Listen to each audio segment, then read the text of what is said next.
Over the last 50 years, women have continued to pave the way, push the boundary, and become the forefront of the conversation. From playing to coaching to advising and so much more, women have made history in sports. Now it's time to put that history on full display and allow these influential women to tell her story. I'm Brie, Andras, and as a woman in the sports world myself, I know there's so much more to these athletes and those that shape them other than what they're able to do in competition. While the buckets, stuck landings, home runs, and wins on top of wins do mean a lot, I'm looking to find the story of how people got to where they are in women's sports and how they've seen the game grow. I'm also looking to find out who they are behind their sport. This is the Her Story podcast.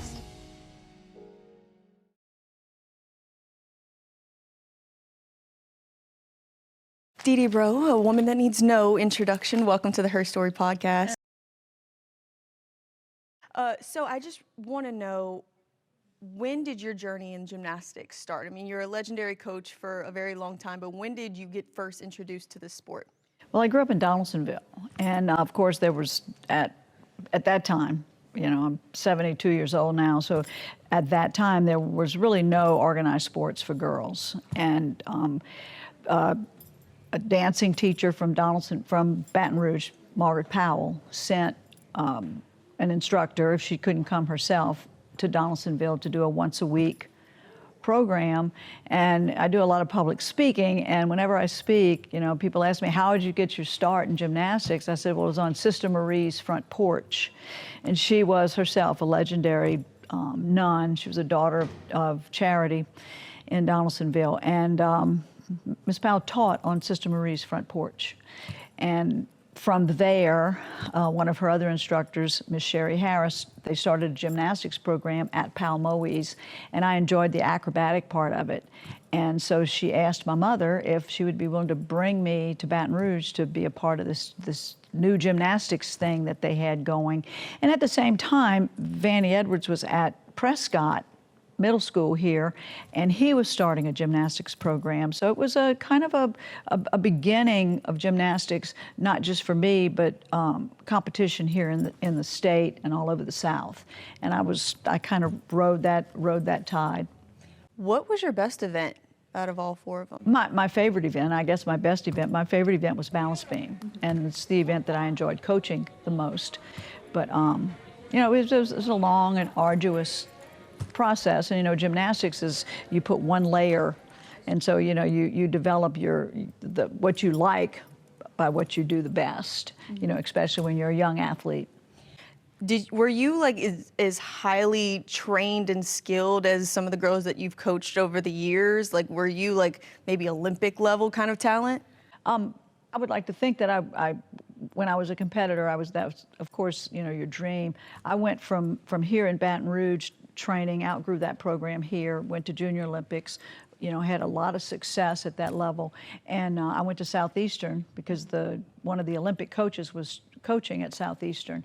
And, you know, I say all the time that my mother was my Title IX because, you know, there were no guidelines, there were no rules saying that, you know, you had to have equal opportunities. But she drove me back and forth to Baton Rouge, you know, multiple days a week, 4 days a week, 5 days a week, and then started taking me to Hammond multiple days a week. And I trained there with Vanny Edwards, and, you know, that was pretty intensive training. So the skill level and the things that we did as athletes back in the 70s and, you know, early on wasn't nearly the level that these athletes train at today. But you also have to remember the evolution of the apparatus and the evolution of the equipment and the clinics and camps and things that are available now to our young athletes is mind-boggling. I mean, here at LSU, you know, their camps start on the 12th of June and they run all the way through the first part of July. So, I mean, that's so many opportunities for young kids to come and experience the very best training center maybe in the world and some really great coaches.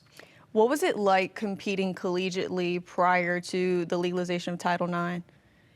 Well, you know, riding in the back of a van across America. We drove from Hammond to Las Vegas. We drove from Hammond to Memphis. We drove from Hammond to Miami. You know, it was what we did. Now, you know, we would fly, like we flew one time to Washington, D.C. for nationals, but it was, you know, it was a different day and time. And to be able to afford what we were doing then was extremely difficult. I was one of 8 children, so I was glad that we were doing the driving, and so were my parents. But it was a different time, a different demand than the financial burden that's on the parents now during this age group growing process to when they come to college. They're afforded a scholarship, they're afforded endless amounts of food and nutrition. The medical attention that's given to the student athletes now is a 10 compared to the attention and what we were afforded even when I first started here at LSU. Before you were coaching here at LSU, you were an assistant at Southeastern. What was that experience like for you, and how did that kind of shape you into your coaching career? Well, the coach that I was coaching under gave me a lot of latitude, and I ran his summer camp program in the summers out right outside of Macomb, Mississippi. So it was a real growing experience, and he gave me a lot of latitude. I traveled with the kids, the younger kids sometimes, because he had an age group program as well. Younger kids from Baton Rouge, actually Jeannie Beadle, Sharon Palmer, you know, some of the great gymnasts that came and competed at LSU were part of that program as well, younger than me. So when I started coaching, was able to coach them. So I was able to take them to the national championships. I was able to mentor and work with them, which was a real benefit, a real bonus for me to get that kind of coaching experience just right the day I started. Talk to me about how and when you got the LSU job. LSU's program was still very new at the time. You were only the second coach. Just what was that like for you to get a head coaching job at, you know, a school like this? Well, I transferred to LSU to get my degree from LSU in 94. I'm sorry, in 74. And I was, you know, got my undergraduate degree, started my master's degree, you know, couldn't find a job, you know, something that I wanted to do. I was running a gymnastics program for the recreation department here in Baton Rouge and coaching. And I was a national rated judge, so I was very active and very busy in gymnastics.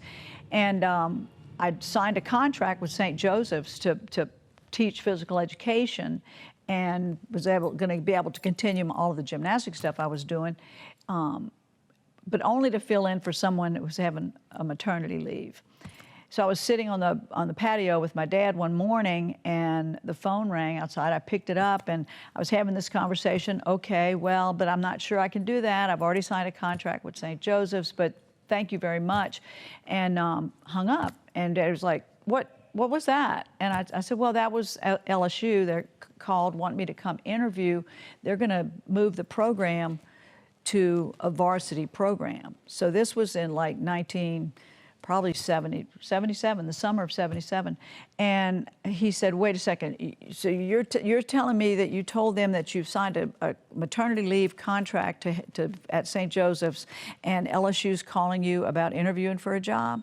He said, that doesn't balance out. Call him back. It was Carl Maddox. Call Mr. Maddox back. So I called him right back, and I said, you know what, I've reconsidered, and I would love to come interview for that job. Thank you. So I went that week and interviewed. I think there were 2 men that came in and interviewed. I don't even know who they were. Mm-hmm. And spent the day with Pat Newman, who was the coordinator of women's sports at the time.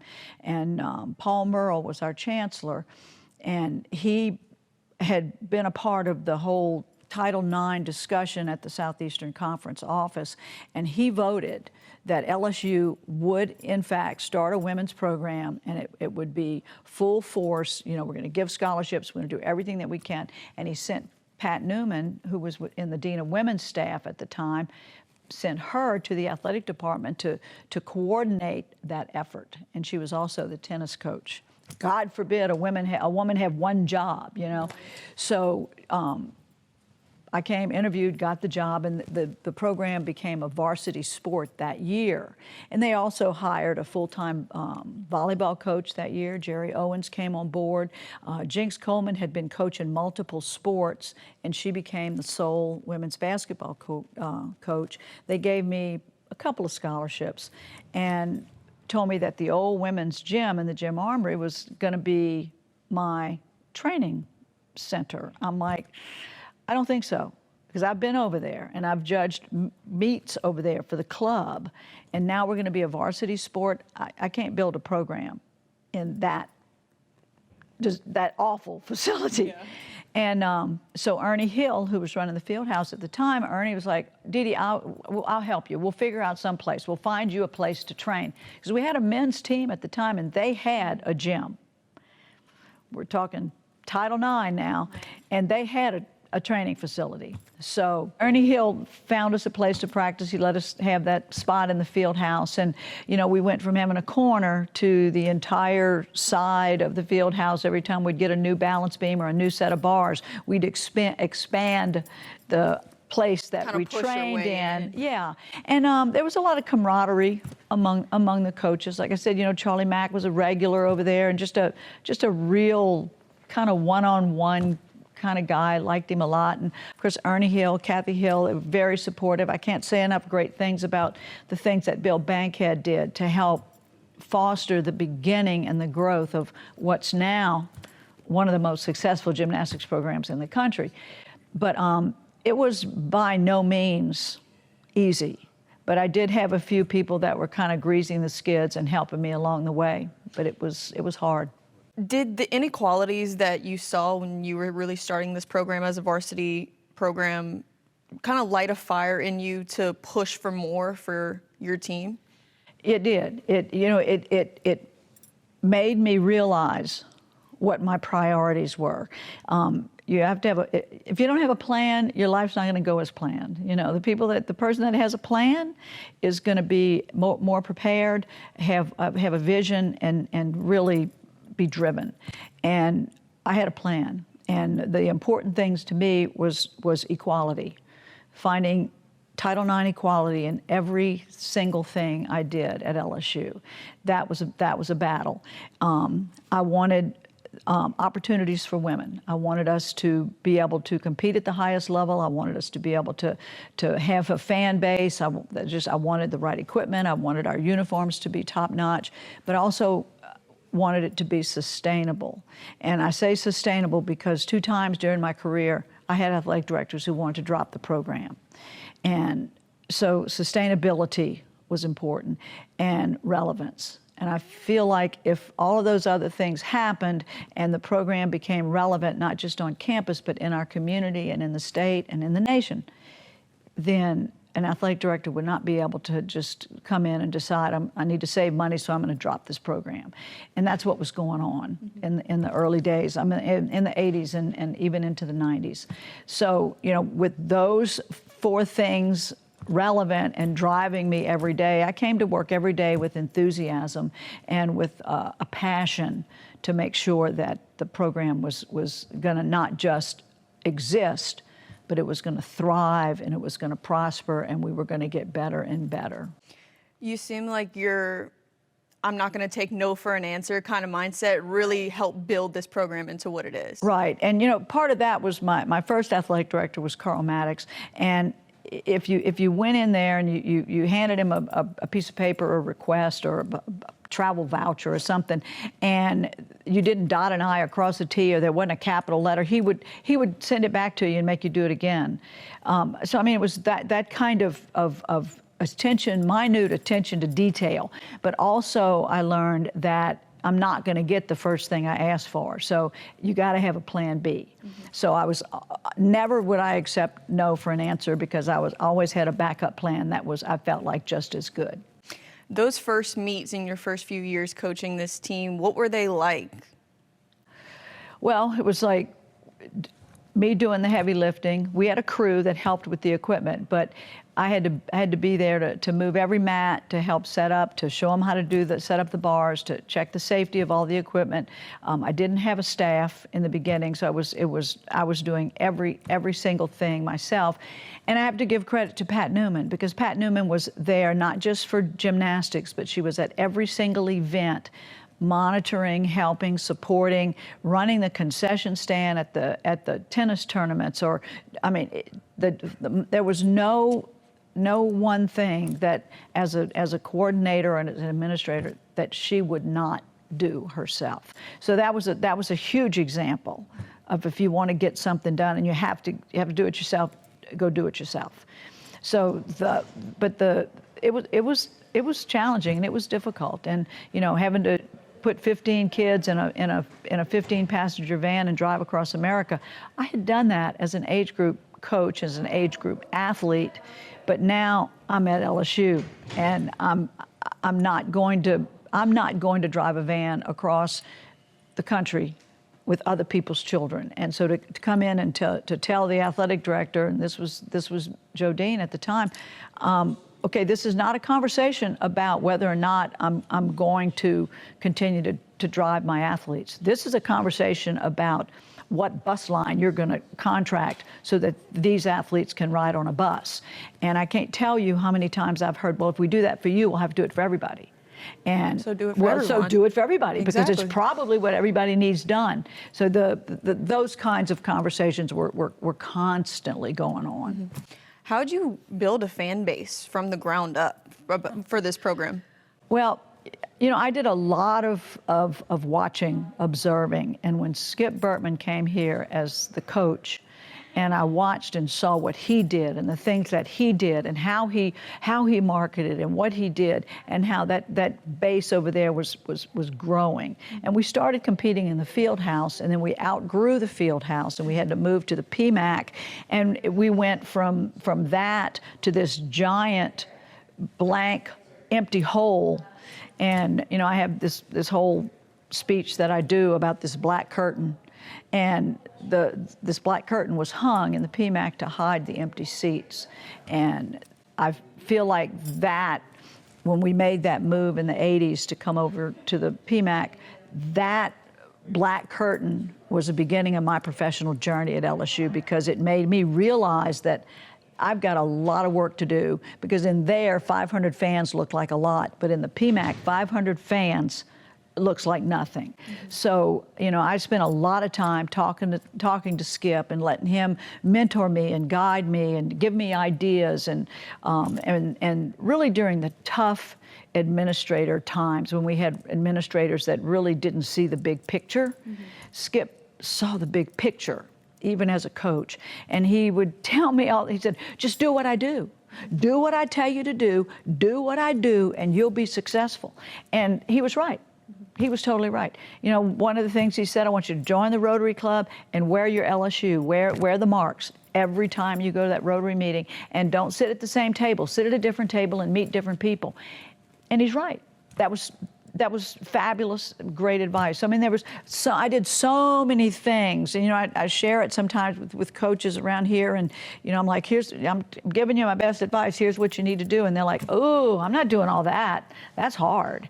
Well, but it's not easy to build a program. It's not easy, and there's not a silver bullet. There's not a one answer. What might work in this town might not work in another town, but something like it will work.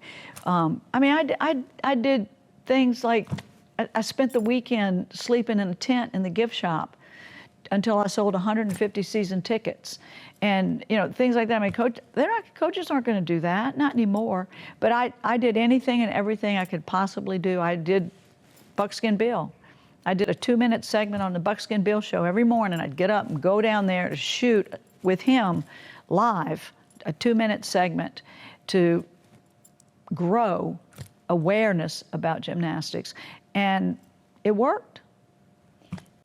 I know a lot of people would say, like, I could have never imagined this being what it is now, but it seems like because of the foundation you laid and how passionate and adamant you were about it, does it surprise you that this program is what it is now? No, I always believed. I always believed. I always had a vision, and I felt like if I could ever get the right administration, if I could ever get the positive, consistent support, and that's what's going on here.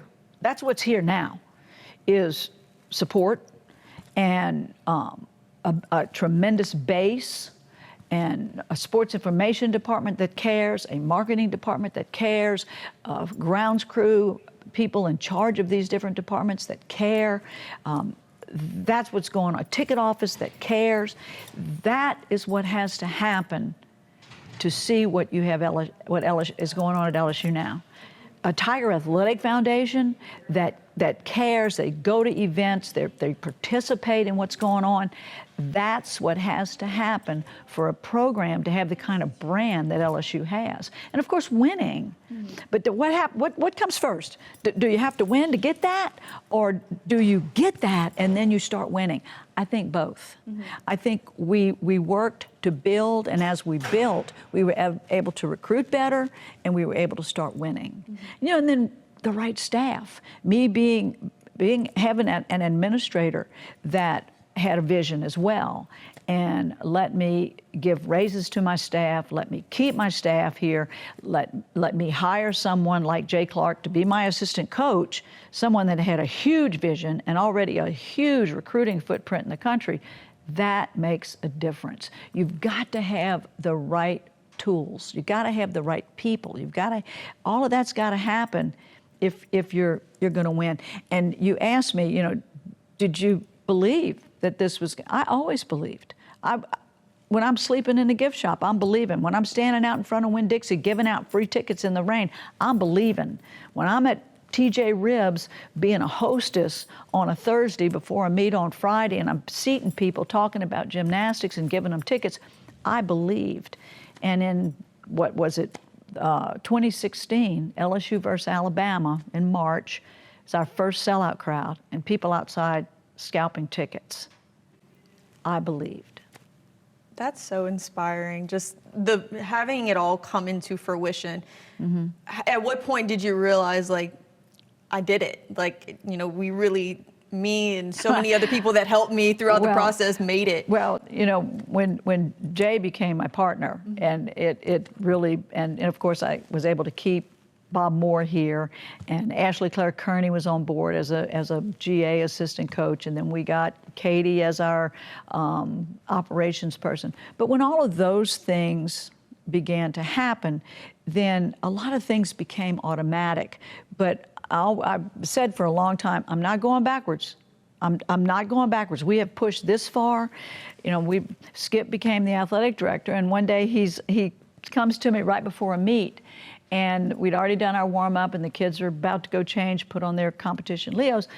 And he says, "D-D, I just need you to quit pushing so hard. I need you to pump the brakes a little bit. You got, look, 6,000 people are coming to watch LSU Gymnastics. I want you to look around, 6,000 people." And I went, "Skip, I see 6,000 fans, but behind that, I see 8,000 empty seats." Mm-hmm. And he looked at me and he's like, "You're right, keep pushing." But here was the big marketer, the big promoter, in my mind, and he was like, stop pushing so hard. And I couldn't, because I had a vision, and part of that vision was one that I shared with him. Mm-hmm. So it's been a long journey, but every time, we filled the PMAC, every time we would sell 100 more season tickets, every time I would challenge somebody in the department to do a little bit better job, it was worth it. On the coaching side of things, you've won 800 meets in your career, and you've recruited a lot of really talented athletes over the years. How did you, start that process and get it to where it is now, to be able to entice these really high-level gymnasts to come to LSU, and this is the place to be? Well, we had a lot of great athletes here, throughout the years. Jeannie Beadle, our first national champion, and right here from Baton Rouge. Throughout the years, we've had a lot of great athletes, but it takes 5 or 6 great athletes on a team, and then it takes kids that are great in events or 1 or 2 events to fill a team. Mm-hmm. And I think that we were doing a great job recruiting. And then when I got Jay to come, because Jay's strong part is recruiting. He is a great coach, but he's also an extraordinary recruiter. And you have to be consistent in your effort recruiting. And that takes a team. It takes a village of people collaborating, working together recruiting. And then you have to be able to be in more than one place at one time to be a good recruiter. And that's what Jay does. He's been that kind of really dynamic recruiter, and he can spot talent, and he's charming. Mm-hmm. He's charming. And I just think that's been a key part to the success that I had and the continuing success. You know, the success we had together, mm-hmm. and now the success that he's having as a head coach, you know, with a fabulous staff himself. If you talk to the girls now, or even the girls who are incoming, they say they committed to LSU because of the family atmosphere and how welcome they felt. Was that also true, you know, 30, 40 years ago, and that never changed? Having a culture, having a strong culture, but a culture that is centered, it has a center, it has a heartbeat, mm-hmm. is important. And the commitment to academics and the commitment that LSU has made, athletic department has made to the academic welfare of our student athletes, and that's evident when you go to the academic center and the quality of people that we have over there.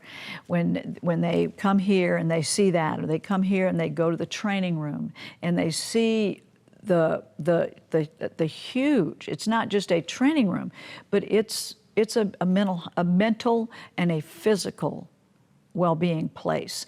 And our student athletes feel that. Mm-hmm. And I think the families, the parents feel that and see that. And that has gotten better and better, mm-hmm. through the years. And it's never been better, I think, than it is right now.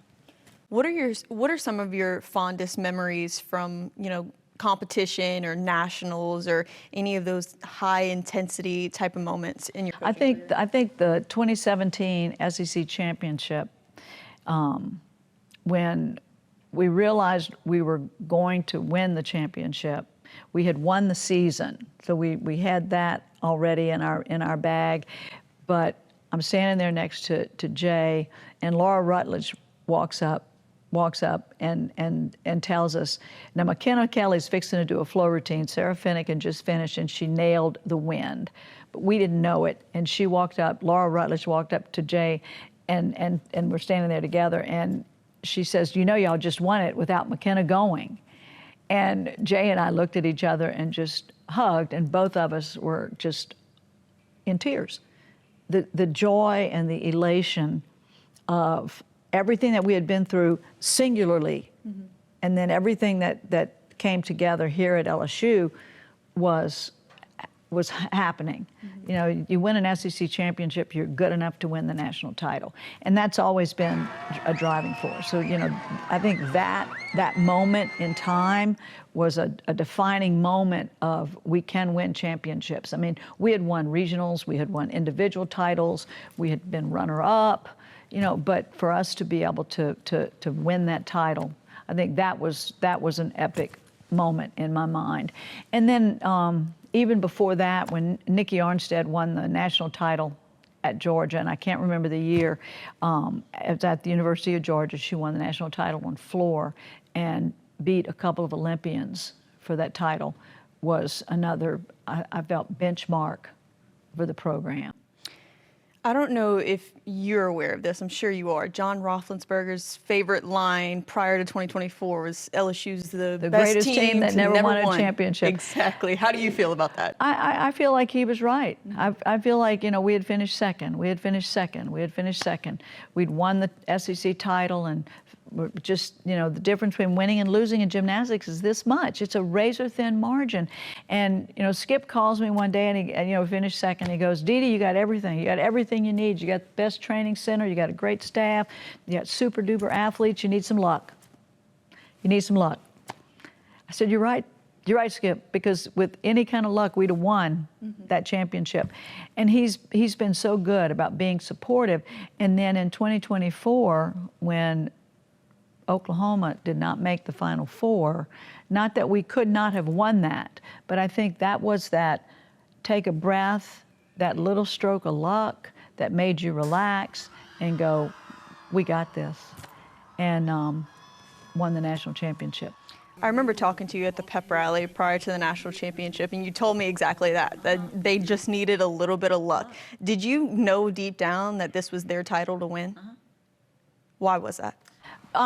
Because I had so much confidence in the athletes on the team and that the cohesiveness of the coaching staff, and they were intentional in everything they did. They did it for a reason, and there was no oh, she's in the lineup and I'm not. It was none of that. I call it girling. None of that. It was all a very cohesive, united effort. And you have to have that to win a championship. You can't have a disgruntled pitcher or a second baseman that feels like he's not getting enough playing time, or your guard that doesn't want to play like she should be playing. She wants to play her way instead of the coach's ways. I mean, all of those things has to go away, and it has to be a consistent message and a cohesive effort. I feel like gymnastics is not one of those sports like football or baseball that the majority of people know about, but I feel like Tiger fans, the 13,000 plus people that pack the PMAC, they know what a stuck landing is. They know what a hit handstand is. They enjoy it. Yes. And they know if I stand up and I'm giving it this, they know that must be really good. I'm going to stand up and do it too. This year when Aaliyah Finnegan finished a beam routine, and I stood up and started with the 10, and the student body stood up, and then the whole arena just went crazy, and she got a 10. There were so many 10s that LSU deserved this year that did not come up. A 9975, really? Really? And they're given 10s all over the country, and no reason in the world why so many of our outstanding performances were denied this year. It's judging. It's that, you know, when a referee in a football game takes the football and instead of putting it here, they put it here, and that 2 inches. So don't tell me that football's not subjective, you know, or when the umpire calls a strike and it was very clearly a ball. You know, that's subjective. That's subjective. So, you know, the only thing that's not subjective is the sprinter who crosses the finish line first. How have you seen judging in gymnastics kind of evolve throughout your career? It's gotten better and better and better. Now, we've had some whining and groaning, and justifiably so, about the judging. I just did it myself, about the judging, because the judges are being judged. The judges have somebody at home sitting in front of a TV, a panel that's judging their judgments. They're not in the arena. Those people aren't there. They're not seeing it live. They're only seeing it from the TV dimension. And to be able to make that judgment that, well, that wasn't a 10, she did this, or this wasn't right, or this wasn't right, that's not, and they were feeling pressure about that, about what the judging world is doing now.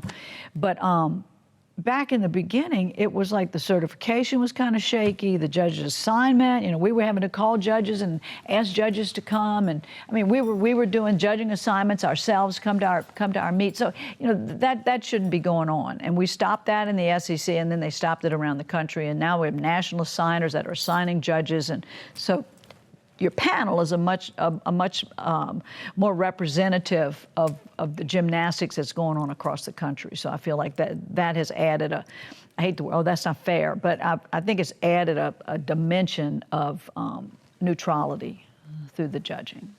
Over the hundreds or maybe even thousands of girls you've coached over the years, what do you think are the key fundamentals to make a great, successful gymnast? Well, you know, I've coached some really outstanding, but I think unselfish. You know, if they're not self-centered, if they're truly honest and with themselves about their commitment to be the best student athlete, the best academic athlete, and the best college community citizen, those 3 components, if they're truly true to themselves, you know, and I'm talking about the kid that goes out on a Thursday night and has too much to drink and then comes back to practice or comes to a meet and can't perform at the highest level. That to me is somebody that's living a lie. And that's the kind of student athlete that I have a hard time coaching. But it's the athlete that's truly wants to be the very best athlete that they can be, truly are loyal to their team and loyal to themselves and LSU. And those qualities are golden. And then the physical, the commitment to keeping myself physically fit, keeping myself at the very cutting edge of being the best student athlete I can be, because your body is your tool. Your body is, and so that commitment, an honest commitment to that. But I like athletes with strong legs, the Susan Jackson kind of athlete, you know, strong legs. She had a fabulous attitude. She, you know, nothing bothered her. Nothing bothered Susan Jackson. And she could tease, she could dish it out, she could take it. So, I mean, she was, you know, one of those special. And then you have Sarah Finnegan, the quiet leader, a lead by example, and she did that, you know. So it was just so many different types. But I like the physically strong, physically fit student athletes with strong legs that can tumble and vault. Sometimes the tumbling and vaulting kids aren't so good on bars, and then you take someone like Chio, and you know, she's like this. She's like Reagan Corville. You know, Reagan was so good on every single event just because her morphology, just her body was so in tune to her gymnastics. So it takes a different kind of student, a different athlete, a different person, but you want all kinds to come together to make a team. As much as you've helped shape these athletes into becoming better gymnasts and better people, how have they shaped you into becoming a better coach? I think just in realizing, you know, it's not a cookie cutter. Everybody's not the same, and to coach Reagan Corville.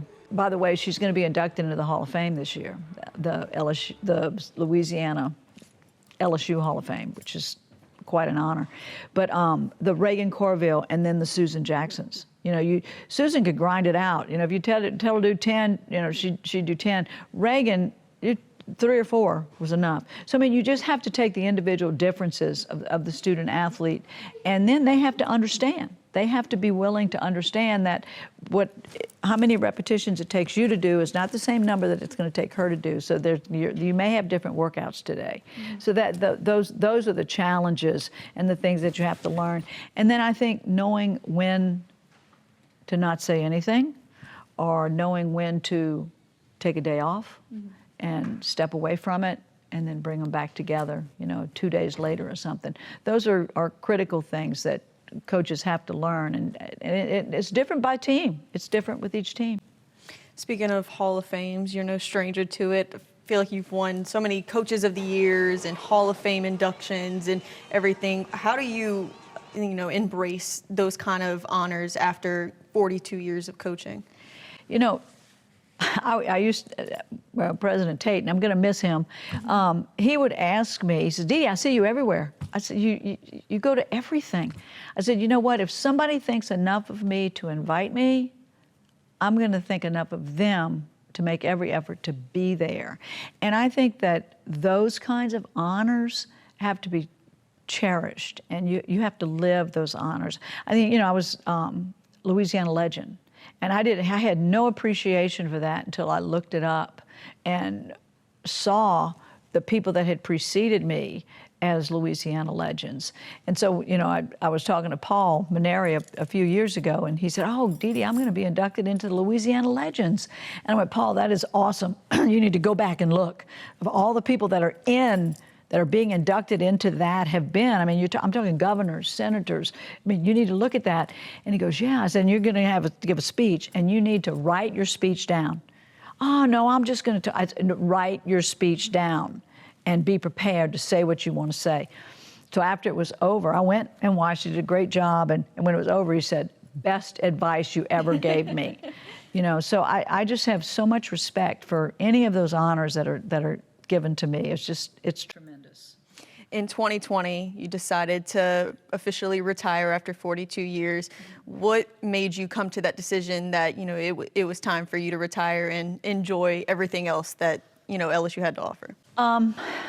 Some of it was kind of you've done enough, and some of it was I don't know if I can coach in this COVID environment. I don't know if I can zigzag and be that flexible, because I'm not real flexible. I'm pretty rigid.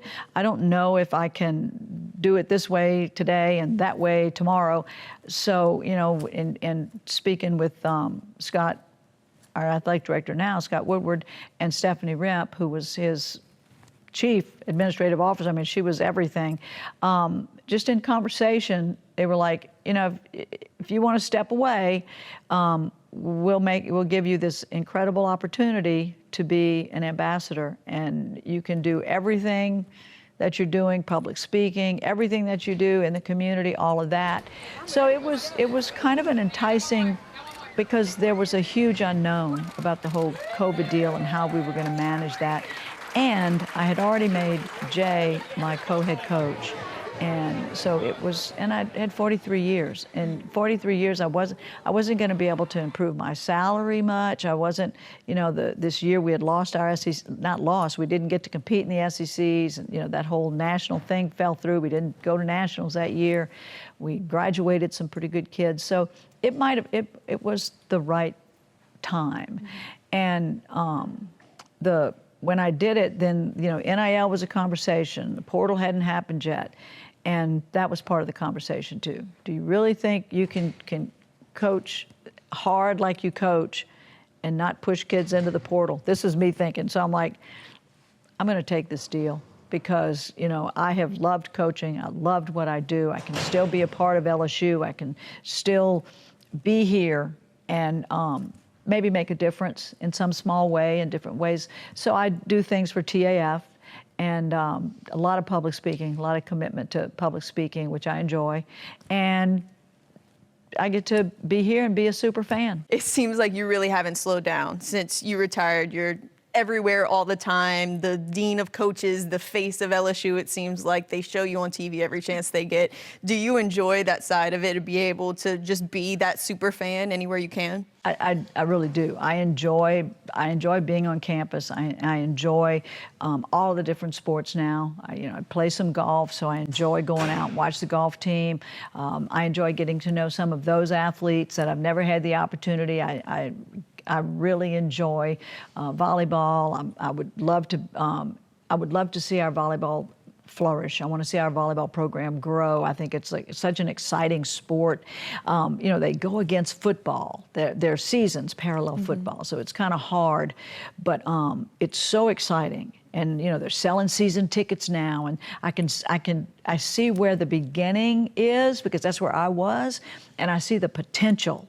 And it just needs to catch on fire. We need to get the right groups, the right people in there, and I think it'll catch on fire, because they've got great age group volleyball here in the state and around the country. But I think we could do here in Baton Rouge what baseball did. I watched the beginning of baseball. I've watched us grow in softball. I've been a part of the gymnastics growth, and I just think that's a sleeping giant. How do you want people to remember you? What do you want your legacy to be, you know, in the long run, 50 years from now, when people look back at this program or just look back at LSU and think of D-D Breaux? That she made a difference, that she certainly left it better than she found it, and that she coached and worked and lived with enthusiasm, because nothing great has ever been achieved without enthusiasm. And through all of the athletic directors, all of the people that I have had either supporting me or not supporting me here at LSU, there have been more people, more positive, more people supporting. And I want to be a part of the very best that LSU has to offer. What are you most proud of in your career, if you can think of one thing or a few things? We're sitting in it. This training center was a dream. And you know, you talk about something enough, but you have to act on it. It'll happen. And I've always talked about it, I've always dreamt about it. We put lipstick on a pig for years, making the very best we could make out of a very, very subpar training situation. And for our Board of Supervisors, people like Laura Leach, of course, Joe Oliva was the athletic director, but for our Board of Supervisors to support the growth and this happening, and then Tiger Athletic Foundation getting on board and making this dream come true, those are the things that I'm most proud of, because without this, I don't know if those other great things could have happened. I don't know if we could have consistently won that many SEC titles. I don't know if we'd have been able to win a national championship. I don't know if we would have been able to continue to recruit great athletes here, because other programs around the country are doing this. So I think that having this, and then having the athletic department continue to support gymnastics at the very highest level, and presidents of this university that truly care about the big picture, is critically important. Well, I really enjoyed listening to your story and your journey through the sport. Very inspiring. I see why you do a lot of public speaking. I'm ready to run through a wall. Don't run through a wall. Not one of my walls. No, of course not. But thank you so much for coming on. It's been my pleasure. It's been my pleasure. Thanks.